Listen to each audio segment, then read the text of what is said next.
Welcome to the sixth webinar in the Weeks of Learning and Doing webinar series, hosted by the Masorti Environmental Sustainability Initiative, or MESI, with a generous grant from KKL. MESI was launched on Tu B'Shvat this year to promote living sustainably and taking action to fight climate change within the conservative movement's institutions. MESI's first step was to enhance the conservative movement's partnership with Adamah's Jewish Climate Leadership Coalition. This program supports synagogues in their efforts to create their own climate action plans, and to date, there's almost 70 congregations registered for the JCLC.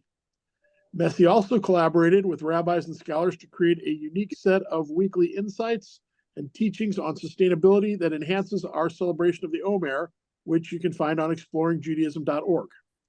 And now the Weeks of Learning and Doing webinar series is taking place, inspired by the same disciplines we're using in our weekly Omer teachings: learning, service, and loving kindness.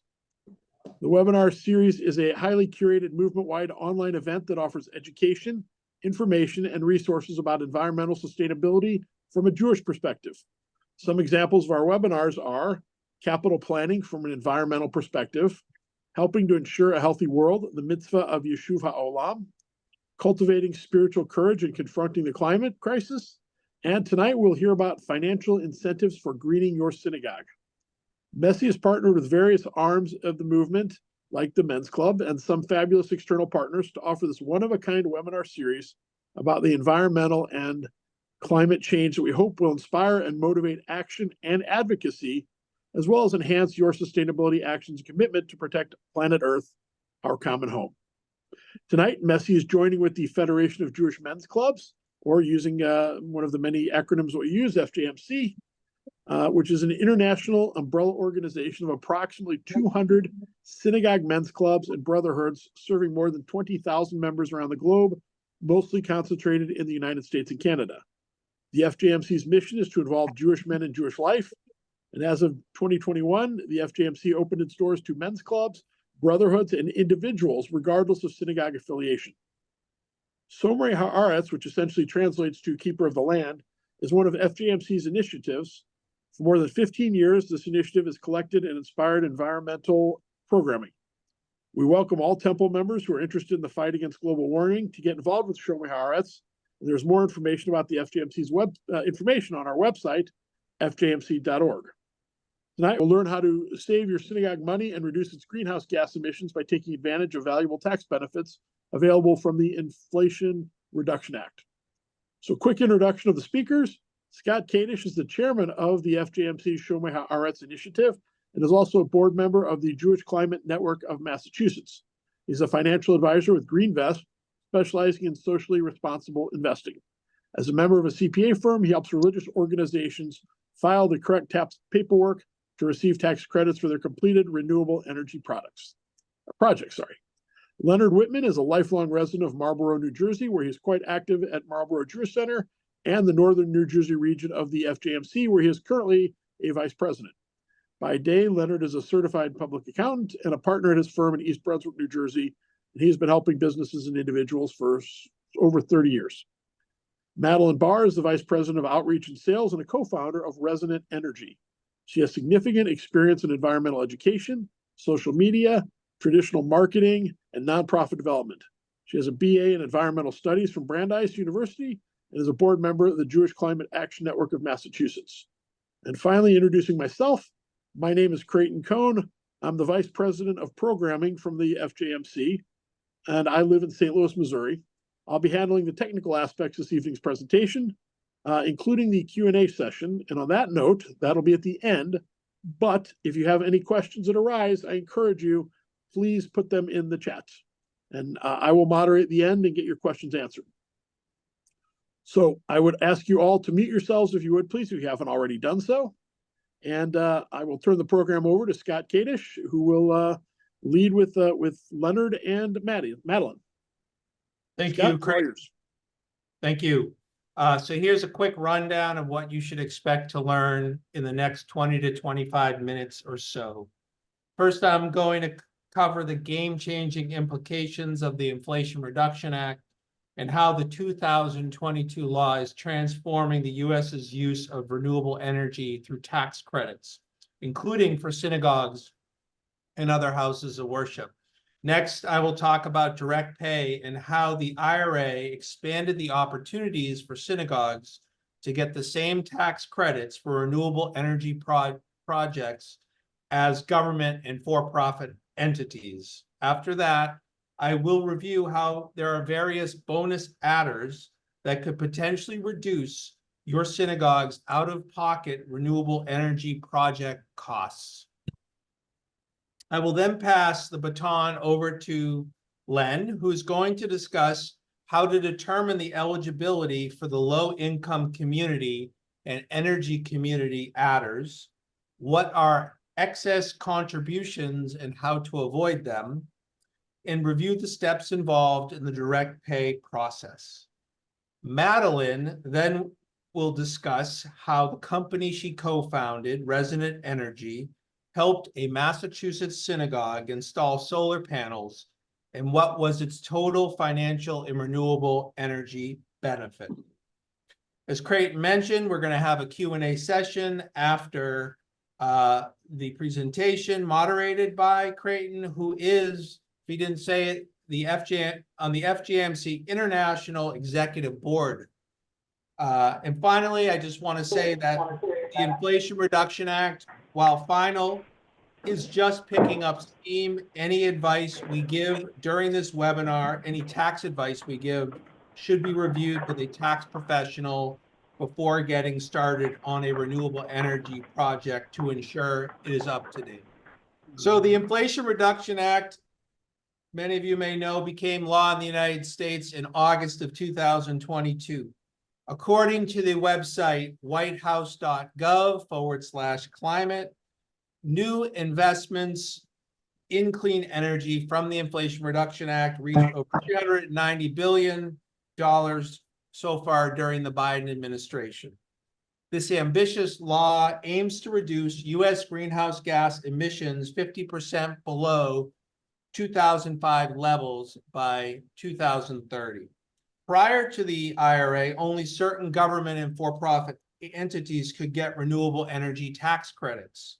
The IRA has expanded opportunities for nonprofit organizations such as synagogues to receive a financial subsidy for renewable energy products by creating a process called direct pay to receive government funding. So on this page is I'm not going to go into the details here. And I just want to remind everybody, if you didn't see, there is a copy, a PDF of this presentation for you to access right now by clicking on the link in the chat. So you can have this for your record.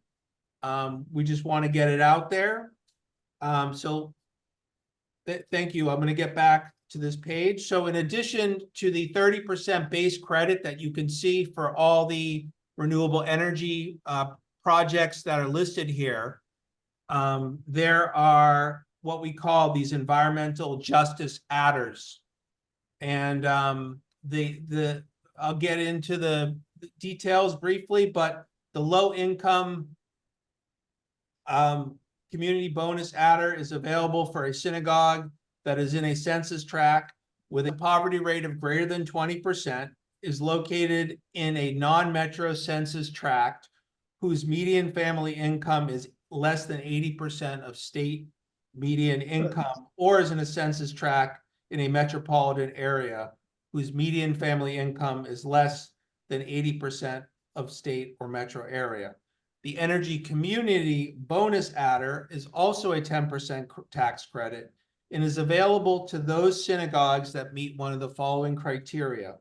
They are in a census tract or adjoining tract with a coal mine that closed since 2000. Not sure how many of those exist, but a census tract or adjoining tract with coal-fired power plant that closed since 2010. I'm very familiar with a synagogue like that, personally. A brownfield site, or are in an area with 0.17 direct employment related to coal, oil, or natural gas, and higher than average unemployment. Finally, or not finally, but To qualify for the domestic adder, a synagogue must use 100% of structural steel and iron and 40% of the manufactured product to be produced in the USA. Finally, your synagogue may be eligible for an additional low-income community solar adder of 20% if 50% of the renewable energy output goes to low-income households.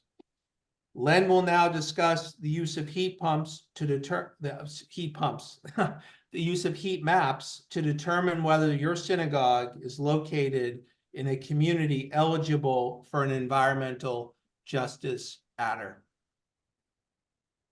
Thanks, Scott. On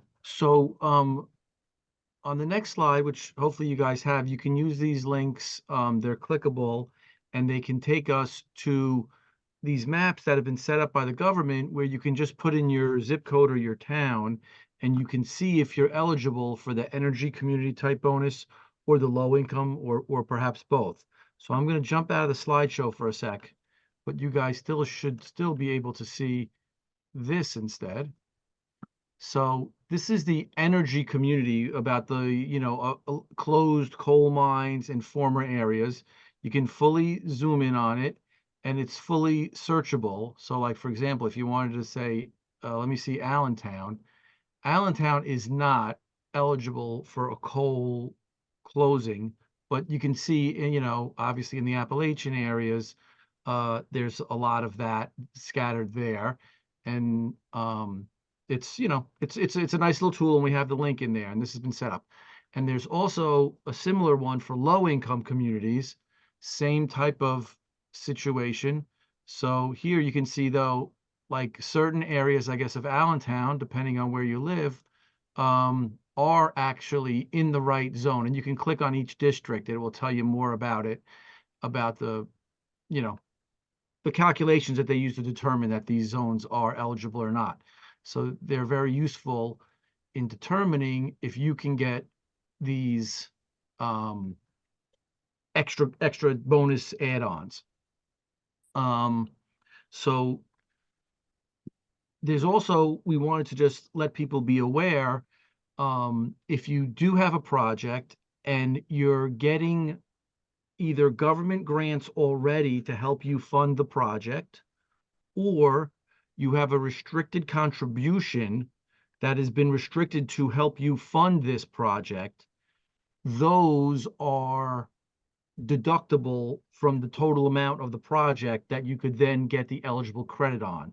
So for an example, if you did a $200,000 solar system install, and let's say a congregant had given you an earmarked donation of $100,000 restricted to the solar system, or you already had a government grant from another grant process that gave you $100,000 towards this solar system, you would only be eligible for the remaining $100,000 to get your 30% credit or your adders, not the entire thing, because obviously you're not really out of pocket on that.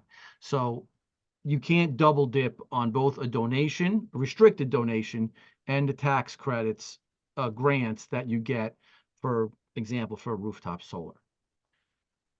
And as part of the direct pay process, in order to qualify for it, I would recommend working with a professional like Madeline, who can help you through this process, and she's going to speak more in a moment. But the summary of it here is you need to really keep your records and all your receipts and keep everything right for submitting it later. Pre-register for the investment tax credit at the irs.gov, and part of that is you will need to file a Form 990T to get this credit back, and along with the correct corresponding forms for the type of energy credit, whether it's solar or geothermal, things like that. And so there is the application for bonus adders must be completed during a special enrollment period each year, but before the project gets turned on or energized. So you need to be monitoring the steps along the way and make sure they're being executed in the right order. I'm not saying it's easy. I'm giving you the heads up that this is complicated. And again, that's why I'm going to introduce Madeline Barr, the co-founder of Resident Energy, to talk about a case study that she led and give us some more of the logistic details of it. Yeah, thanks for that, Len. Yeah, and good to be here with everyone. Thanks for taking the time. So Resident Energy, we're a Boston-based solar provider. We specialize in working with nonprofits. So we've done a lot of work with houses of worship and multifamily affordable housing, with really a focus on how we can work to expand access to solar for nonprofits and underinvested communities, and how do we work to get some of these really robust federal incentives into the hands of organizations that can really use it.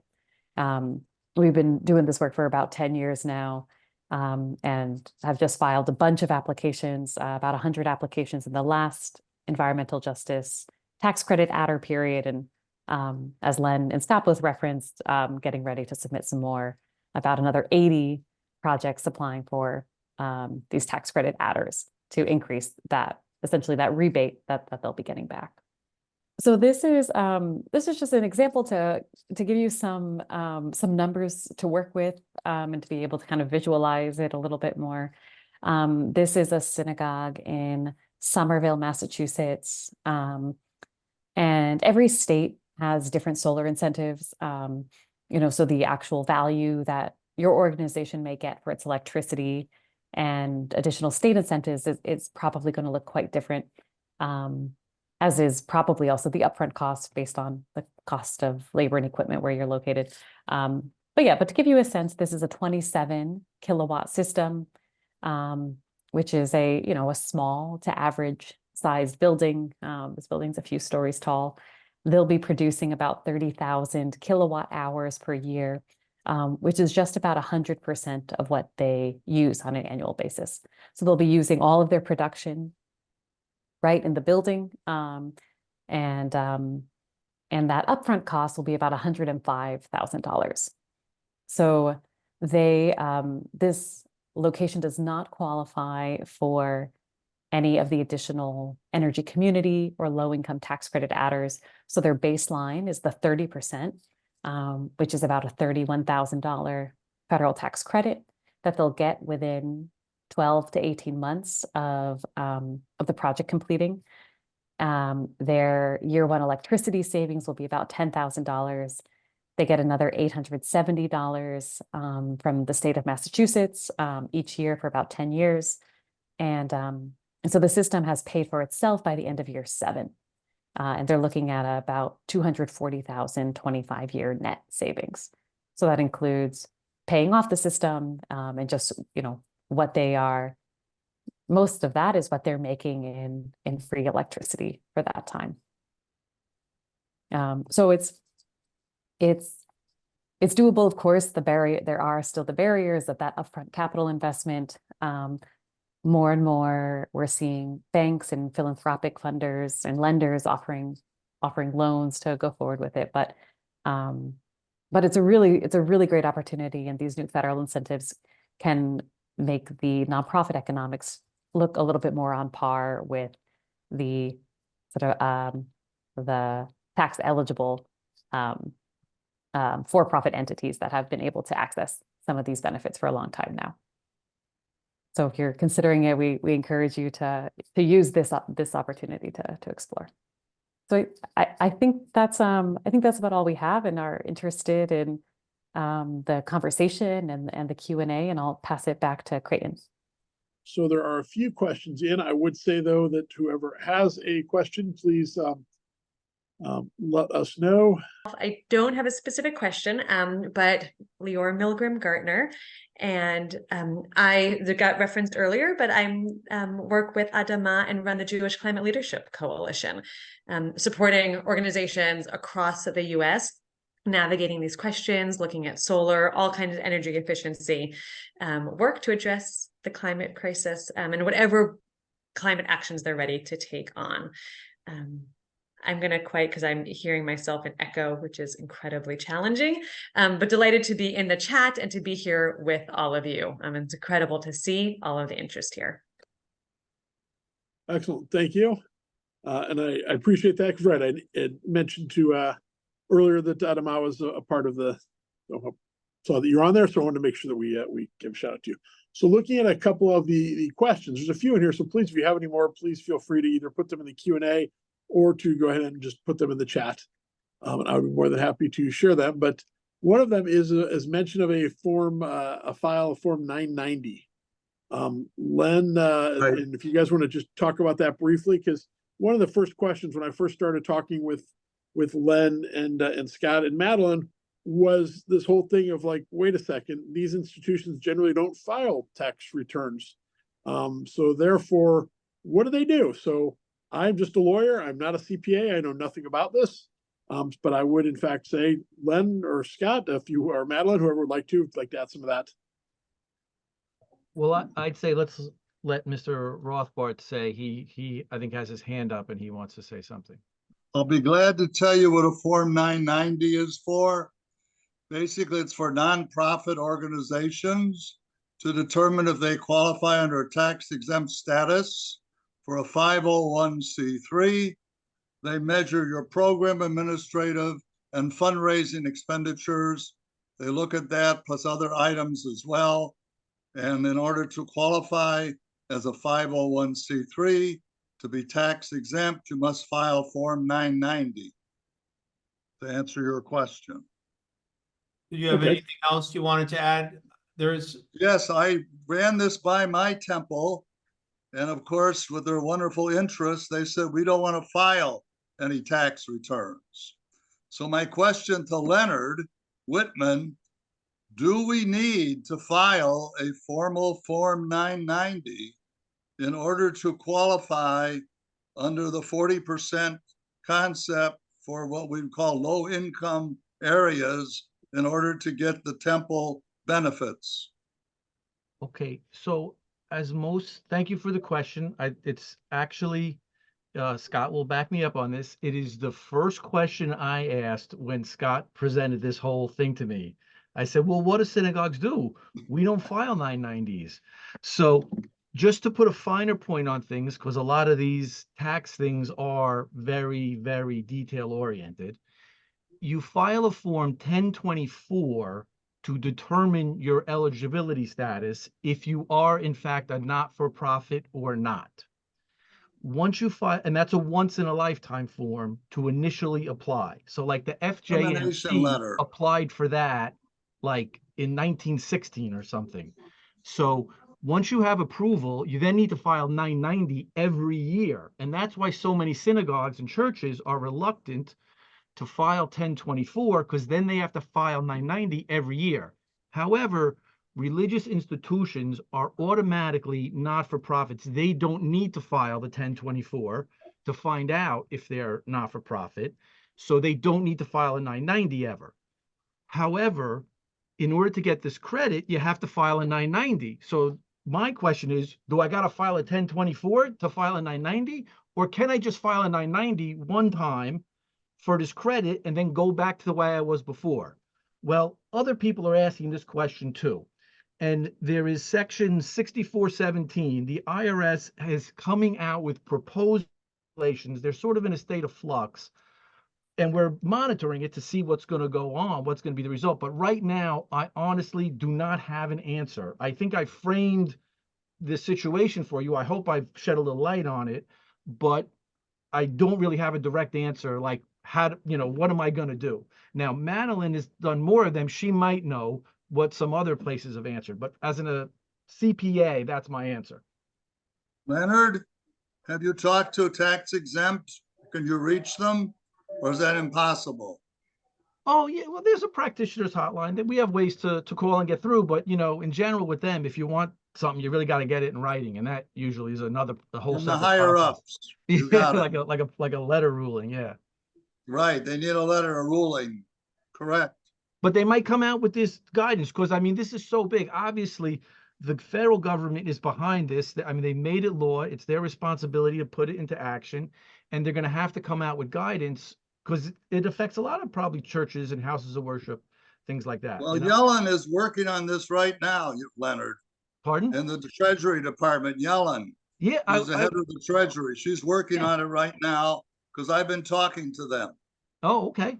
Oh, wow. That's And great. I know I'm a former IRS field manager, so I'm fully aware of what the problems are. Oh, so I'm preaching to the choir with you. Okay. Right, exactly. We're talking to the choir. That's why I asked the question, because I So did I talked to my pass? temple, they don't want to mess around with a Form 990, and they may not even have a determination letter.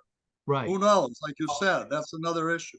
As of now, I'll add, I mean, it appears that there's a, I don't know, for lack of a better term, a quid pro quo if the IRS, for purposes that Len talked about with excess contribution, they're going to want it, they will want some transparency from synagogues if they're going to be giving a big credit back, particularly around the fact that maybe they have funds that they're already using for this project. So, and I think the 990 would be more, it would be informative for them. Whether or not in the end, they're going to completely, you know, throw out the 990, I would be surprised if they did. Whether they make, I think the interesting part is whether they, going forward, it'll be a one-time thing that synagogues will not have to, once they start filing the 990, this is what Len was getting at, they'd have to keep going, right? Hopefully it'll just be a one-time thing. Right. But if you don't want to file it and, you know, and disclose your information, like so many thousands of nonprofits already do, then you're not going to get the credit. So I guess that answers the 990 question, hopefully. That answers my 990 question. It's obviously in limbo, Yeah. and I will have to get back to you when I find it myself, because I get a very negative result from my temple because they don't want to file any tax return. I'll have to talk to them and see what their issues are, but we'll find all that out later. Thank you for answering that. Yeah, yeah. I mean, we've passed at my synagogue, we've passed up other opportunities for other grant money on lots of other Right. things because you have to have. They want to see your determination letter, and we don't have one because we're a church, a synagogue. You know. Correct. Thank you.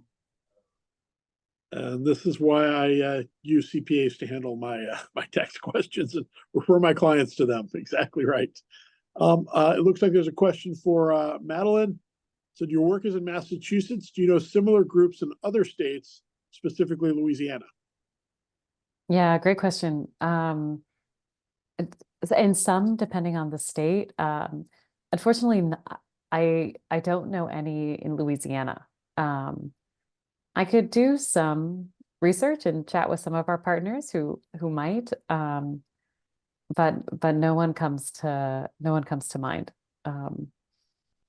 So I can't help you in this moment, but maybe if you leave your contact in the chat, I can follow up if I find something.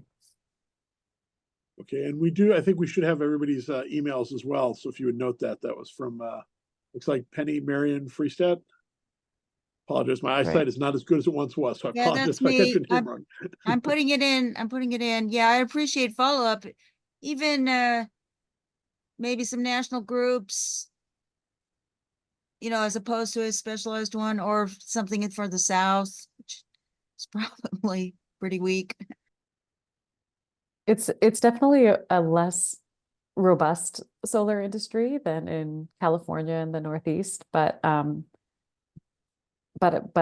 there's been federal money that's dedicated to underrepresented states and parts of the country. So, you know, I would expect that there would be some providers there. Thanks. And it looks like Dennis Linson wants to go back to the 990T. And the question was, is the 990T, is it not a one-time only? After receiving a 30% credit, then every year the shul will need to refile. So in other words, I guess what I'm interpreting from that, Dennis, maybe you'd like to unmute and ask it a little bit better if you'd like, but it seems like the question is it a one-time form or is it an annual form? Yeah, well, I think, right, that is kind of the question that we're a little unsure of the answer at this point. It would seem that it shouldn't trip, now you have to file this every year. It would only be for the year that you are claiming a credit that you would be required to file it. That would make logical sense. But with all deference to Mr. Rothbard, I would say almost every logical answer I've ever thought of, the IRS has the opposite answer. Len, as a reminder, this is being recorded. The IRS is for revenue, that. remember that, Leonard. And then Lior made a comment, you would lose out some of the credits. A third-party financier could help reap some of the benefits without you filing. Does that, anybody want to comment on that a little bit more? Well, I could actually comment on that if you want, because we actually did this at my synagogue a few years ago before this credit was eligible for not-for-profits. And we put together from the synagogue membership a group of financiers, if you will. We put up the money and we bought the solar system and we get the tax credit. And the essentially we prepaid, to sum it up, we prepaid the synagogue's electric bill for the next 7 years in 1 year. And now the synagogue will get free electricity for 25 years. And I got back 30% of my money on day one or the first year, and I get a little bit back in these solar solar credits that we then sell, and there's a little cash flow. So hopefully, right, like over 7 or 8 years, I'll get my money back, and so will everyone else. And then years 9 through 25, 1 through 25, the synagogues got free electricity. So we sort of donated it to them, but it's not really a donation. It's really like an investment. Okay, so it's sort of like a bond or just loaning the money to them.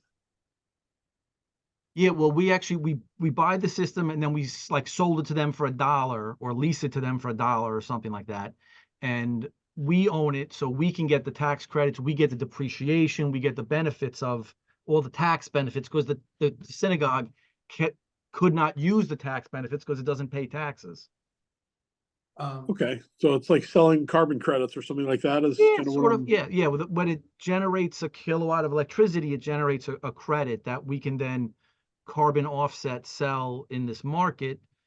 That, according to New Jersey law, if you're generating carbon, you have to offset it. So.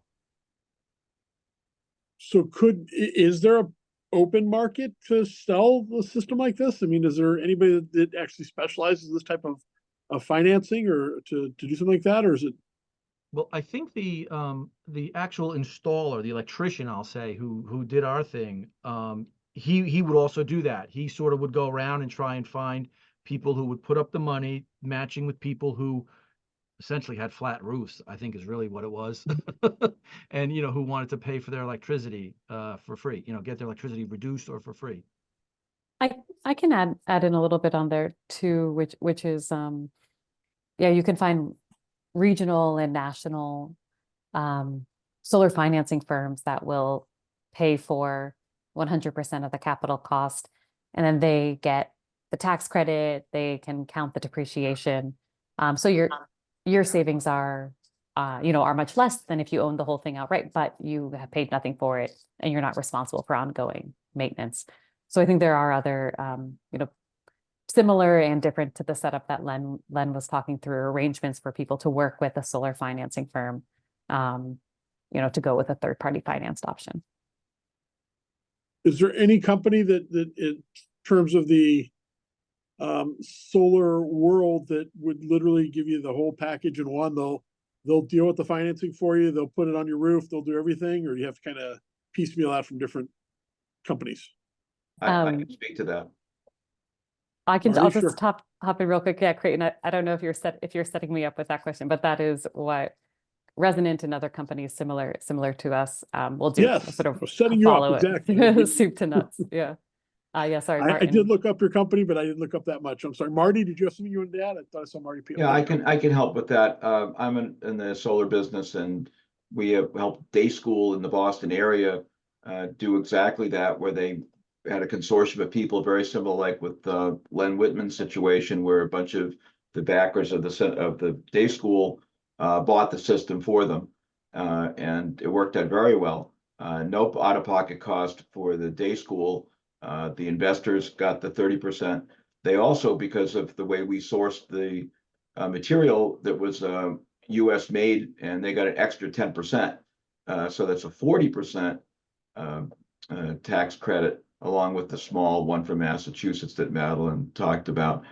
But there are other financiers out there that I'm aware of that I'd be happy to put in touch with anybody interested that would do the same thing that Len was talking about, that there are groups of people that want to invest in these things. First of all, it makes sense financially, and secondly, it's a social good. You know, you get a chance to do something good for a nonprofit, especially a day school, a synagogue, or any other religious institution. Perfect. Lior, did you have something you wanted to add as well? You know, she's on the phone or muted. I'm not sure which one. They're both muted right now. She was asking a few questions. Yeah, I'm curious about I think Yeah. you know what she's talking about. It's a little different than It looks like she's unmuted. So maybe Lior, you want to pop in? There you are. Oh yes, this is a total mess for me, but here goes. I think everything that's been mentioned is indeed right. And there are right, because historically nonprofits couldn't access this tax benefit, markets emerged to support it, whether it's because it was a great return on investment and quite reliable, or whether it's because wanting to support synagogues and churches and schools to do this good. Markets existed, markets emerged. They've shifted a little bit. And some simply support with the finances.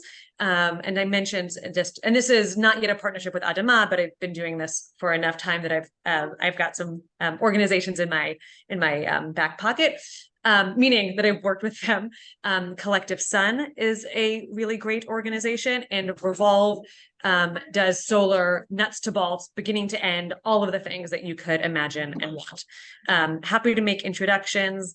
And they are, and they're more than that. These are two that I could just list and can make introductions to on a turn of a hat.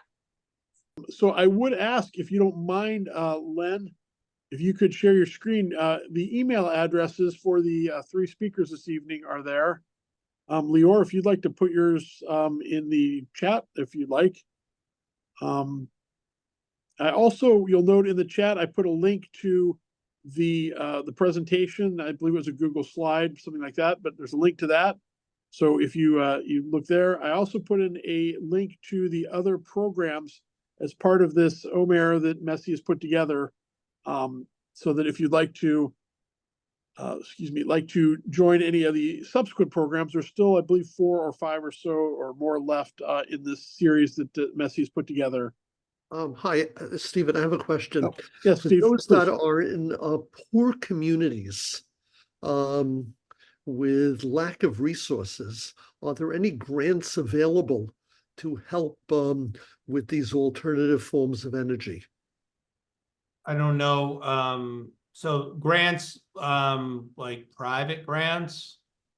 Government grants or private grants? Yeah. Thinking of areas that may have difficulties with heat, energy, those populations that may be in depressed areas. So are there government grants or other granting agencies that might help, which might extend to synagogues? You know, in some areas, depending where the solar project is located, you could receive up to a 60% tax credit on the project. You know, so that's a significant chunk of the project cost back within that first year. What we're seeing, at least in Massachusetts and the Northeast, is that there are, I guess first locally, is that there are smaller foundations that are trying to help organizations, because these tax incentives and the direct pay make it so much more enticing for nonprofits to own their solar. There are more and more funders coming sort of out of the woodwork to help cover some of that remaining capital investment. So maybe the organization is only responsible for 20% of the upfront cost. But typically I have seen a lot of them are sort of structured with like a matching amount. And then from the federal government, we're also about to see another huge influx of money from the Solar for All bill and the EPA's greenhouse gas reduction funding. That money is getting dispersed into some of it directly into states, into state governments, and some of it into nonprofit kind of cohorts and different institutional partners that are also trying to get that into under-resourced areas. And there's, I think the list of where that money is going is public. So if you search Solar for All or the greenhouse gas reduction funding, you can see if where you're interested in was a recipient. Perfect. Thank you, Madeline. Going back real quick, Dennis, which it seems like a pretty good way to work out. Oh, Mr. Rothbard, you have something you want to add to that? Or? Yes, I would like to just suggest looking into the bipartisan infrastructure law, which is another bill passed by Biden around the same time, a climate legislation act that deals with communities. And there may be an aspect to that for you to look into. You might find some help, because the IRA initially set up the 40% provision for the poor communities, marginal, basically, so we could take care of those type of questions that gentleman just asked. So you can look into that bill as well. Bipartisan infrastructure law. Okay? It's called the bill, BIL. Thank you. You're welcome. And getting back to Dennis's question, is this the order of the steps? 1, file a defined fiscal year with the IRS. 2, complete the solar project and expend the money. 3, file the 990T. And 4, apply for elective direct pay for the 30% credit. 5, wait for the money. Is that about right, Scott Len or Madeline? We got to quickly put them in order. The 990 needs to file a defined year. Oh, Yeah, I'm not sure about step 1. I don't know if that's a thing that's necessary to do. I'd say step 1 is to design the system and get approval from both the landowner and the town and utility to get it installed. Once you have that approval for the project, let's say, then if you're going to use if you're eligible for any of the add-ons, you need to pre-register for those, okay, before the system is completed. So you don't have to wait for construction to start to pre-register. I mean, you can pre-register before or during construction, but before the end, you need to pre-register for the add-ons. Then finish the system, energize it, enjoy your free electricity and saving, reducing the other energy that needs to be produced in the world. And then file the 990, which is where you claim the credit, okay, through the direct pay 30% back to you. And yes, and then the most important thing always is wait for the IRS to send you the check. Perfect. Thank you. And you have a follow-up there, Dennis? On the IRS elective direct pay webpage, it calls out that if an org has never filed the 990 in the past, then the first step is to define a fiscal year. So I think this would come under what we talked about, the prospective guidance that we're waiting to hear from them. That is normally how a regular not-for-profit entity would file its initial 990. We're not sure yet what that's going to be. Right. If you were originally applying for tax exemption with the form 1023 or 1024, you would then announce your upcoming fiscal year or calendar year. So that's like kind of regular order of business. This is kind of new territory. Okay. Thank you. And Lior mentioned as well that Adama has a climate action fund that has loans and grants for coalition members. And apparently it is free for Jewish organizations to join the coalition. So that is something, if you're interested in looking into, I think that there may be something there for you as well. All right, I don't see any others. Can I, Yes, can I add yeah. something? Yes, you may. I can't find the raise hand button. We accept the old fashioned hand here. I just wanted to mention someone asked, and I can't tell if that person is still on the call, about being in a poor neighborhood and if the money from the government is different. I think that was Steve Mandel, yes, from New York. Okay, hey, There is. I just want to mention there's this I forget the exact name, but if you're in an official EJ community, an environmental justice community, which has been impacted by environmental toxins or industrial petrochemical pollution, then I understood there's a mandate in the IRA that this EJ 40, that 40% of funds are designated to go to EJ communities. So I'm not sure if you're aware of that. Yeah, Maddie, you have experience with this?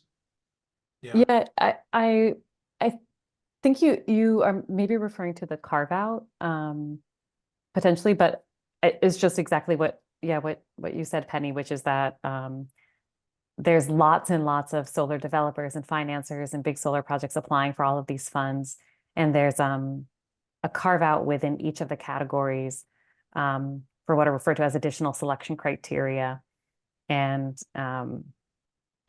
based on the income tract and a few other variables, including if the project itself is nonprofit owned, they qualify in this carve out, that there's going to be a certain number of the amount of the funding that's set aside for solar projects that are one in what's referred to as consistent poverty zones, and the other with that are nonprofit owned. So possibly, I wonder, Penny, if that's what you were referring to. Does that yes, also Stephen. apply to other forms of alternative energy, not just solar? So would it be consistent with other environmental projects that would reduce, that would be consistent with climate change, air pollution, and other areas? What are you referring to? Listen. The bonus adders for low income communities? Yeah, just wondering, I mean, if they want to go from gas to electric or anything. So it's, I would think it wouldn't just be solar. It might be, if in fact there's any money available, and the difficulty obtaining it. But I think that's very interesting. We went through that fast, but I don't know if Len, you want to bring up the presentation again. There was a whole list of the different renewable energy projects that do qualify for the adders. Sorry, it's an EJ specific initiative from the White House. So I think it may be a little different than the adders. And I think to answer the other question, I think it's I didn't read it in great detail, but I think it's any kind of clean energy initiatives. There's a lot going on for sure. And I don't, pretend that this is, the scope of what we're trying to cover. It's great. We're like all learning this, and some of the stuff is happening, as we're speaking, and clarifications happening, and we've got 10 years, right? This is supposed to go till at least 2032, right? Is that, we got, or 35. So we've got time, but we do, and we don't. Okay, I'm not sure who put Skeletor up, but boy, that brings back some memories of a long time ago. Yes, Mr. Rothbard. Sorry, I was having a little technical difficulties for a moment. My last comment to all of you. I recommend that you read this act. It's not hard to do. Cleanenergy.gov, whatever, look through it. I had training in it, and your 40% factor is true. It was put in for that purpose, for a racial and economic justice. And definitely you will find as you read through the act, there are different aspects that will definitely award people for clean energy needs, such as a hot water pump, a heat pump, any of those things, solar, they're all spelled out, as well as cars, etc. So it won't hurt for you to take a look at it. It doesn't take that long to read it. That's my suggestion. Thank you. Thank you, sir. And it looks like Penny put a link to the whitehouse.gov environmental justice site in the chat as well. Lior mentioned that geothermal projects are included as well, which I think takes us back a step, but wanted to mention that. Are there any other questions? Anybody else they want to like to know? Len, if you wouldn't mind putting back up the email screen, if you have any questions, please feel free to reach out to any of our three presenters. Looks like nothing further, so I will go ahead and wrap up. It looks like we're about at the end of our hour, so well done. Perfect timing to the panel. I want to thank Scott Kadish, Leonard Whitman, and Madeline Barr for taking the time to share with us their commitments to the work around environmental action and sustainability initiatives. I'm personally grateful to have gotten to hear this conversation. I learned a lot tonight, more than I ever expected to. Not that I was expecting to learn, but I wasn't expecting to be as interesting as it actually was for me. So thank you. I appreciate all your contributions. I hope all of you in the audience got a glimpse into the different options for taking action and feel encouraged to start or to keep going or level up or whatever it is that you can do to keep on this path that hopefully you're on already. And I want to close by encouraging everyone here to, again, register and attend the remaining 7 webinars in the MESI series. I did put the link up. I can put it up again. Let me just do that real quick. So there you go. There's the link again. Please feel free to sign up. And if you'd like, you can click on there, sign up, do everything you need. And that's all that I have from St. Louis. I don't know if anybody has anything else. Madeline, Scott, or Leonard, any final closing thoughts? Or just a big thank you. Yasher Koach, please, Len, go ahead. I would just like to say thank you to you, Creighton, for moderating tonight's seminar. And thank you to everyone who attended. It's been a pleasure meeting you and talking with you.